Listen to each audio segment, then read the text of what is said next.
amateur astronomer capable of catching these things with his small telescope and a small camcorder.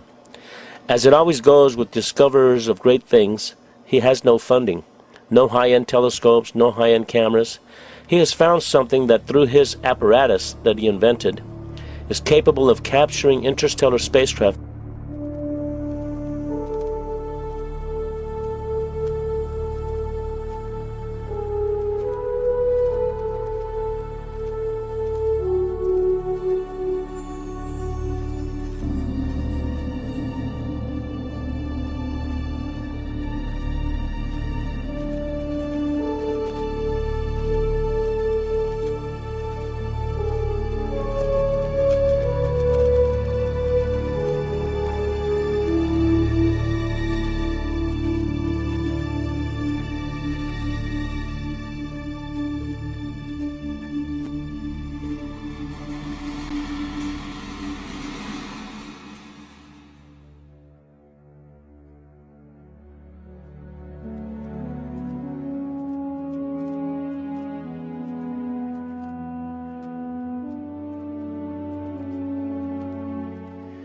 If the starships that John Leonard Walson has captured in deep space are ours, then I am glad we have them out there protecting our planet. What they are protecting us from is thought-provoking, to say the least. These things are enormous. On the other hand, if they are not ours, I wonder who or what is operating them. There was a fear then that, of something out there. It became a very big concern. Asteroids, UFOs, people coming from other places. Paranoia was also there within the government. You know, at certain levels, you could feel it. You knew it was happening. I noticed the satellites' positionings. I said, now this is supposed to be a system that tracks radar anomalies on Earth, right? You know, the whole thing, the movement. Yep, that's what it does. And I said, so why are half of them pointed towards the outer space? Towards the moon, towards areas that are just blank space?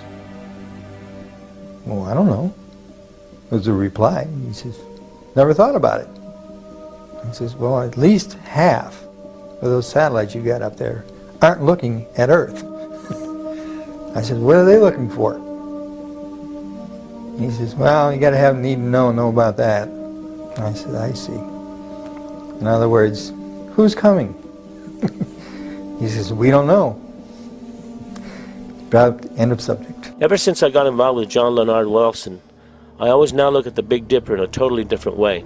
I can't wait to have people all over the world seeing them. The great thing about the interstellar starships is we know where they are.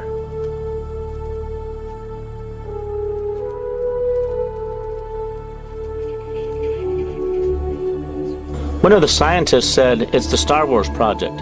Okay, if that's the case, where were we when they put these things up there? When one thinks how much one large structure weighs, it's inconceivable how we got it into deep space.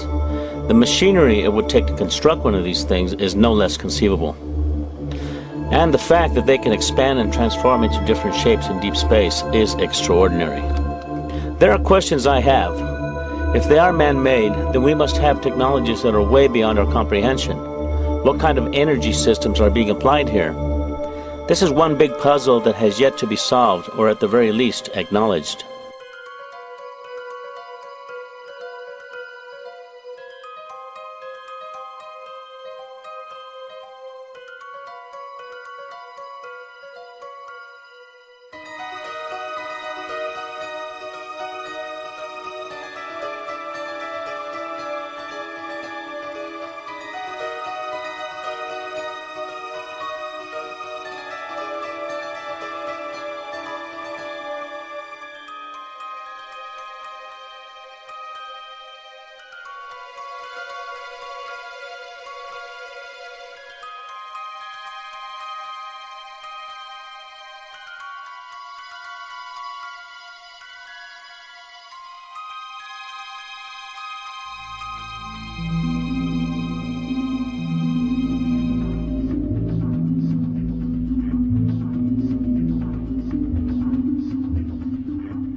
As John Leonard Walton follows them with his telescope, they are in perfect sync with the Earth's orbit, posing as a star in Orion's belt, the Big Dipper, Vega, or in other constellations. This means that perhaps if one structure is 2.5 light years away, it may be orbiting around Earth at millions of miles per hour. With those kinds of velocities, and with the capability of being able to effortlessly change and transform, it takes an enormous amount of energy. What kind of alloys are they made of that allows them to transform and retract at these velocities in deep space?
It has taken us at least 10 years for the United States, with the help of Russia and other countries, to construct the space station.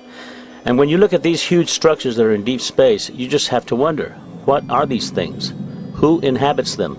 There are rumors about secret projects where men and women have been sent into outer space as an exchange program. You need to think about this. We have wars going on right now here on Earth. Our planet is in turmoil. People of the Earth have no concept as to what reality is anymore. We are too busy fighting terrorists, too busy looking out for human enemies. Is something more sinister awaiting our planet? Are we under observation and under close scrutiny? We don't know what we are about to learn about the interstellar communities that are obviously among us, orbiting our planet in our immediate solar system.